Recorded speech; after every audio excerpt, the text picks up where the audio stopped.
একটা সূরায় আবার বিসমিল্লাহ দিয়ে 114 বিসমিল্লাহ মিলিয়ে দিয়েছেন। সুবহানাল্লাহ। সেই আলোচনা আরেকদিন করব। আল্লাহ রাব্বুল আলামিন এই আয়াতে বলতেছেন, আল্লাহ তোমাদের কাছে জান্নাতের ওয়াদা নিচ্ছেন, জান্নাত দেবেন তোমাদেরকে, তোমাদের কাছ থেকে এই ওয়াদা নিয়েছেন, তোমাদের কাছে এই অঙ্গীকারবদ্ধ আল্লাহ তাআলা তোমাকে জান্নাত দেবেন, বিনিময়ে কিছু করতে হবে। এখন এই বিনিময়ের মধ্যে কোন কোন ব্যক্তি পড়বে, কারা এর অধিকারী হবে, কারা এই সৌভাগ্যবান ব্যক্তি হবে, সেই কথা আল্লাহ তাআলা 12 নম্বর আয়াতে সুন্দর করে তাফসীর করেছেন।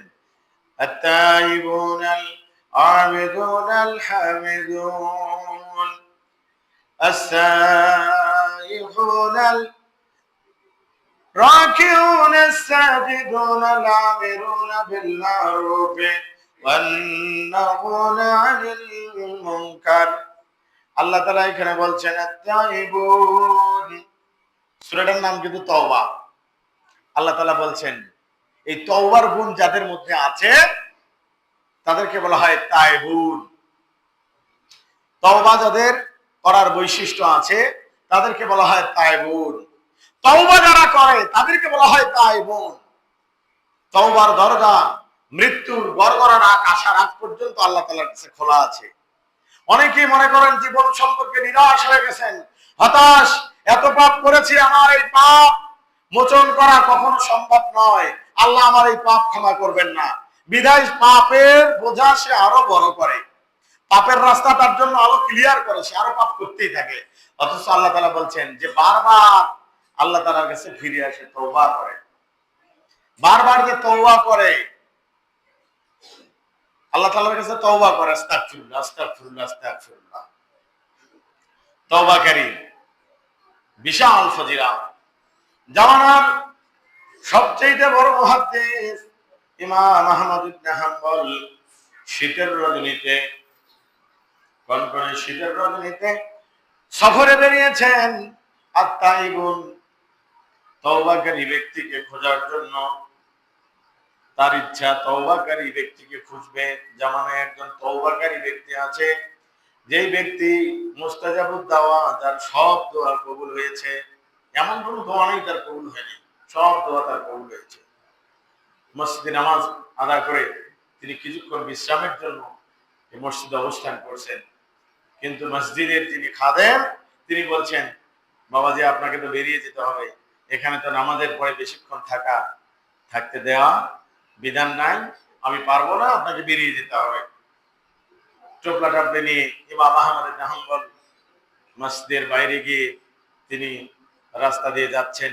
প্রতিমধ্যে এক রুটিওয়ালা, রুটির দোকানি, সে রুটি বানাচ্ছে, খিমার তৈরি করছে, রুটি বানাচ্ছে, তাওয়া করতেছে, আর বারবার শুধু বলতেছে আস্তাগফিরুল্লাহ, তওবা করতেছে আস্তাগফিরুল্লাহ আস্তাগফিরুল্লাহ। তিনি বড় কৌতূহল হয়ে গেলেন, সেখানে গিয়ে আগুনও তাপাচ্ছেন, নিজের শরীরটা গরম করে নিচ্ছেন, আর ভাবতেছেন বাকি রাতটা আমি এখানে আগুন তাপিয়ে কাটে দেবো, যেহেতু এখানে আগুন আছে, মসজিদে থাকার জায়গা নাই, কই যাব। বারবার তিনি তার থেকে লক্ষ্য করতেছেন যে তিনি তওবা করতেছে, বারবার আস্তাগফিরুল্লাহ। কৌতূহল বশত তাকে জিজ্ঞেস করা হলো, হে ব্যক্তি আপনি বারবার এত তওবা করতেছেন, ইস্তিগফার করতেছেন, আস্তাগফিরুল্লাহ পাঠ করতেছেন, কারণটা কি? তিনি বলছেন যে আমার এটা আদাত, এটা আমার আমল, আমি সবসময় এটা তওবা করি,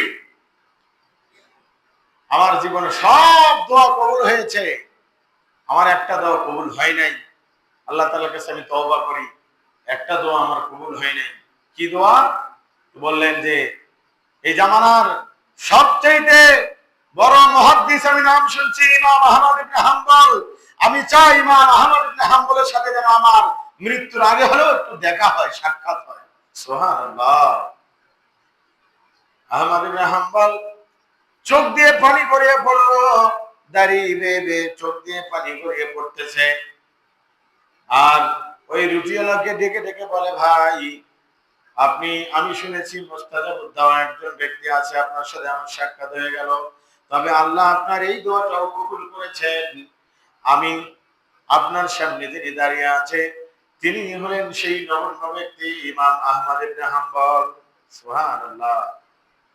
দুজনে জড়িয়ে ধরলেন, ক্রন্দন করলেন। তো তাওবা আস্তাগফিরুল্লাহর কি মর্যাদা, কি মর্তবা, দেখেন দোয়া কবুল হয়ে যায় তার। এজন্য আমাদেরকেও সর্বাবস্থায় আল্লাহর দিকে ফিরে যাওয়ার জন্য আস্তাগফিরুল্লাহর এর অভ্যাস করতে হবে, আদত করতে হবে। আত্তাইবুন, আল্লাহ তাআলা সেই ব্যক্তির গুণের কথা বলেছেন, আত্তাইবুন, যে ব্যক্তি তওবা করে, বেশি বেশি করে তওবা করে। ওয়ালা আবিদুন, যে ব্যক্তি আল্লাহ তাআলার ইবাদত করে, সদা সর্বদা আল্লাহর ইবাদত করে, গোটা জীবনে এমন কোন সময় নেই বাজে অভ্যাস হাতে কাটিয়ে দেয়, সব সময় আল্লাহর ইবাদত করে। আমরা অনেকেই মনে করি সদা সর্বদা ইবাদত করা কি সম্ভব? একজন মানুষের পক্ষে, হিউম্যান বিইং এর পক্ষে সব সময় কি ইবাদত করা সম্ভব নাকি? যখন ঘুমাবো সেটা কি আমার ইবাদত হবে? যখন টয়লেট যাব ওইটা কি আমার ইবাদত হবে? যখন আমি কোনো সফরে যাব ওইটা কি আমার ইবাদত হবে? যখন আমি গাড়িতে চড়বো সেটা কি আমার ইবাদত হবে? উত্তর হলো, জবাব হলো হ্যাঁ, মুমিনদের, মুসলমানদের এমন কোন কাজ নাই সেটা ইবাদত না। সুবহানাল্লাহ। প্রত্যেকটা কাজ মুমিনের ইবাদত। মুমিন যদি ঘুমায় এটাও মুমিনের ইবাদত। একজন মুমিন একজন আবেদের চাইতে, একজন আলেম একজন আবেদের চাইতে বেশি মর্যাদাবান। নামুল আলেম খায়রুম মিন ইবাদাতিল জাহিল, একজন মূর্খ ব্যক্তির চাইতে, একজন মূর্খ ব্যক্তির ইবাদতের চাইতে একজন শিক্ষিত আলেমের ঘুম উত্তম। সুবহানাল্লাহ। তার কারণ মূর্খ ব্যক্তি জানে না যে ঘুমানোর আগে কি বলতে হয়। মূর্খ ব্যক্তি বোঝে নাই যে এশার নামাজ যদি জামাতে আদা করা হয় সমস্ত অর্ধেক রাত তার ইবাদতে কাটিয়ে যাবে। সুবহানাল্লাহ। এমনই ভাবে একজন মুমিন যদি ফজরের সালাত জামাতে আদা করে গোটা রাত যেন সে ইবাদত করলো। সুবহানাল্লাহ। আপনি ঘুমানোর আগে বিসমিল্লাহ আল্লাহুম্মা বিসমিকা আমুতু ওয়া আহইয়া এই দোয়া পড়ে যদি ঘুমান, এটা আপনার ইবাদত। সুবহানাল্লাহ। আপনি যদি ওয়াশরুমে যান, টয়লেট ইউজ করেন, টয়লেটে যাওয়ার আগে যদি বলেন আল্লাহুম্মা নাউযু বিকা মিনাল খুবুসি ওয়াল খাবাইস, এটা আপনার ইবাদত। এমন কি আপনি ক্ষেত খামারে, মাঠে ময়দানে, যেখানেই যা করেন না কেন সেটা যদি রাসূলের সুন্নাত তরিকায় করেন, ওটা আপনার ইবাদত। তো আল্লাহ তাআলা যে জান্নাতের চুক্তি করেছে, এই চুক্তিটা আবেদের জন্য। সুবহানাল্লাহ। আবেদুন। এরপরে সংক্ষেপে বলছি, ওয়াল হামিদুন। আল হামিদুন, আমরা তো প্রশংসা করতে পারি না, প্রশংসা করতে চাই না। নিজের ভিতরে তাকাব্বুরি সব সময় লেগেই থাকে। অন্য ভাইয়ের প্রশংসা করা আমার সহ্যই হয় না। একটা ভাই সে যে ভালো কাজ করছে, একটা ভাই যে ভালো কাজ করছে, ওই কাজটা আমার সহ্যই হচ্ছে না। ওর ভালো কথাটা আমি ভালো বলে স্বীকারই করতে পারতেছি না। কেমনে ভাই? একজন মানুষ যদি একটা ভালো কাজ করে, তার ভালো কাজটা, তার ভালো গুণটাকে আলোচনা করা আপনার জন্য কোনো দোষের? আপনার মান মর্যাদা কি কমবে? না, বরং আপনার মান মর্যাদা আরো বেশি হবে। আপনি আপনার ভাইয়ের প্রশংসা করবেন। আমরা তো ভাইয়ের প্রশংসা করি না। উপরন্তু আল্লাহ রাব্বুল আলামিন যে নিঃশ্বাস, যে জীবন আমাকে দিয়েছেন, সেই জীবনের শুকরিয়া আমি আদা করি না। আল্লাহ আমাকে যে শ্বাস প্রশ্বাস নেওয়ার সুযোগ দিয়েছেন, মুহূর্তের মধ্যে শ্বাস প্রশ্বাস বন্ধ হয়ে আপনি আল্লাহর ডাকে সাড়া দিয়ে চলে যেতে পারেন। আপনি যে টয়লেটে যান, ওয়াশরুমে যান, যার কোষ্ঠকাঠিন্য আছে হে বোঝে কি জ্বালা। এই যে এইভাবে আপনি ওয়াশরুম ছাড়লেন, টয়লেট করলেন, আল্লাহর শুকরিয়া আদায় করেছেন? আপনি কি বলেছেন আলহামদুলিল্লাহিল্লাযী আযহাবা আন্নী লাযা ওয়া আফানি গুফরানাকা? এটা তো বললেন না। অথচ আল্লাহ তাআলা আপনাকে এমন একটা পথে আপনার ওয়াশরুম করার, টয়লেট করার সুযোগ করে দিয়েছেন। বিজ্ঞানে প্রমাণ করে আপনি যখন পায়খানায় যান, ওয়াশরুমে যান, আল্লাহ তাআলা এমন একটি পদার্থ, পিচ্ছিল পদার্থ আপনার বায়ুপথে দিয়ে দেন, যার কারণে আপনি ইজিলি টয়লেট করতে পারেন। আল্লাহর শুকরিয়া আদায় করবেন না? যার গলায় টনসিল, ও কি খেতে পারে? তার জায়গায় জিজ্ঞেস করবেন খেতে গেলে তার কি মনে হয়? সে মনে মনে বলবে, আহারে সারা জীবন যদি না খেয়ে আমি বেঁচে থাকতে পারতাম তাহলে ভালো হতো। তাহলে শুকরিয়া আদায় করবেন না? আপনি বড় একটা বিপদ থেকে বেঁচে গেলেন, আল্লাহর শুকরিয়া আদায় করবেন না? আল্লাহ তাআলা বলছে, যারা সর্বদা আমার শুকরিয়া আদায় করে, ওই শুকরিয়া আদায়কারী বান্দাদের জন্য ইন্নাল্লাহ হাশতারা মিনাল মুমিনিন, আমি তাদের জান এবং মালের বিনিময়ে জান্নাত তাদেরকে আমি দিয়ে দিয়েছি। সুবহানাল্লাহ। 4 নম্বর বৈশিষ্ট্য হলো আসাইহুন। সাইহুন শব্দের অর্থ হচ্ছে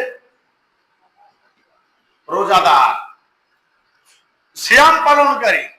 যারা সিয়াম পালন করে তাদেরকে বলা হয়েছে সাইহুন। আমরা কিছু কিছু নফল সিয়াম আদর করতে পারি, সোমবার বৃহস্পতিবার পালন করতে পারি। বিশ্ব নবী সাল্লাল্লাহু আলাইহি ওয়াসাল্লামের আদত ছিল তিনি সোমবারের দিনে এবং বৃহস্পতিবারের দিনে তিনি সিয়াম পালন করতেন। এবং তাকে জিজ্ঞেস করা হয়েছিল, ইয়া রাসূলুল্লাহ, আপনার সাওমের কারণ কি সোমবারের দিনে? তিনি বলেছেন, আমি সোমবারে হিজরত করেছি, আমি জন্মগ্রহণ করেছি, নবুয়ত দেওয়া হয়েছে, আমি শুকরিয়া স্বরূপ আমার জন্মের জন্য আমি সাওম পালন করি। এবং সাওম পালন করি এই জন্য যে সোমবারের দিন আল্লাহ তাআলার কাছে আমার আমলনামা পেশ করা হবে। আমি মনে করি আমার আমলনামাটা এই অবস্থায় আল্লাহ তাআলার কাছে পেশ করা হোক যে অবস্থায় আমি রোজাদার। সুবহানাল্লাহ। এরপরে আল্লাহ তাআলা বলছেন, আর রাকিউন, যারা রুকুকারী, আস-সাজিদুন, যারা সিজদাকারী। আল্লাহকে যারা বেশি বেশি করে রুকু সিজদা করে, অর্থাৎ বেশি করে সালাত আদা করে। ফজরের আগে ঘুম ভেঙে এসে ওযু করে এসে 2 রাকাত নামাজ পড়েন না, 4 রাকাত নামাজ পড়েন, পরে আযান শুনে মসজিদে আসেন। এই যে আদাত, এই অভ্যাস আপনার যদি রয়ে যায়, আল্লাহ রাব্বুল আলামিন বলছেন যে আফদালুস সালাতি বা'দাস সালাতিল ফরিদা কিয়ামুল লাইল। এই সালাত আপনার ফরজ সালাতের পরে পরেই সবচেয়ে উত্তম এবং গুরুত্বপূর্ণ সালাত। সুবহানাল্লাহ। আর রাকিউন আস-সাজিদুন। এরপরে 6 নম্বর বৈশিষ্ট্য হলো, 7 নম্বর বৈশিষ্ট্য হলো আর আল আমিরুনা বিল মারুফ ওয়ান নাহাউ আনিল মুনকার। সৎ কাজের আদেশ করা, অন্যায় কাজ থেকে দূরে থাকা। সর্বশেষ 9 নম্বর যে গুণের কথা আল্লাহ তাআলা বলেছেন, সময় সংক্ষিপ্ত শেষ করছি। আল্লাহ রাব্বুল আলামিন সর্বশেষ গুণটার কথা বলেছেন, ওয়াল হাফিযিনা লিহুদুদিল্লাহ। আল্লাহর সীমারেখার যে ভায়োলেট করে না, আল্লাহর গণ্ডির বাইরে যে যায় না, রাসূলের গণ্ডির বাইরে যায় না। ওয়াল হাফিযিনা লিহুদুদিল্লাহ, আল্লাহর হককে যারা হেফাজত করে, সংরক্ষণ করে। আল্লাহর হক কি? আল্লাহর হক অনেক ব্যাখ্যা এটা। আল্লাহর হক 5 ওয়াক্ত নামাজ পড়া আল্লাহর হক, যাকাত দেওয়া আল্লাহর হক, টাকনুর উপর কাপড় পরা আল্লাহর হক। এই হকগুলো যারা আদা করে, সম্মানীয় প্রিয় উপস্থিতি,